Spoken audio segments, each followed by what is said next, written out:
രമേശ് പിഷാരടിയുടെ സ്ഥാനാർത്ഥിത്വം ഒരു സാധാരണ നീക്കമല്ല.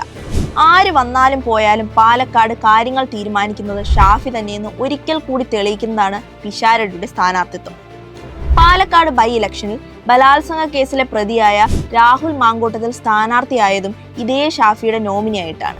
അതായത് കോൺഗ്രസ് പാർട്ടിക്ക് മുകളിൽ ഒരു അധോലോക ഡോണായി ഷാഫി പറമ്പിൽ ആ സംഘടനയെ നിയന്ത്രിക്കുകയാണ്. മത്സരിക്കാൻ അങ്ങനെ നേതാക്കളില്ലാത്ത സ്ഥലമല്ല പാലക്കാട്. UDFിലെ പല ഉന്നതർക്കും നിയമസഭ കാണണമെങ്കിൽ ഷാഫിയുടെ പിന്തുണ ഉണ്ടായേ തീരൂ എന്ന അവസ്ഥയാണിപ്പോൾ.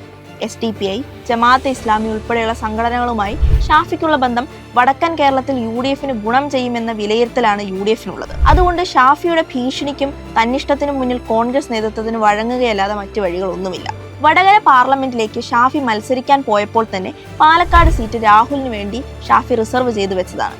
ഇപ്പോൾ അത് പിഷാരടി ആയി എന്ന് മാത്രം. ഷാഫിയെ ഇങ്ങനെ പേടിക്കണോ എന്ന് തീരുമാനിക്കേണ്ടത് കോൺഗ്രസ് നേതൃത്വമാണ്.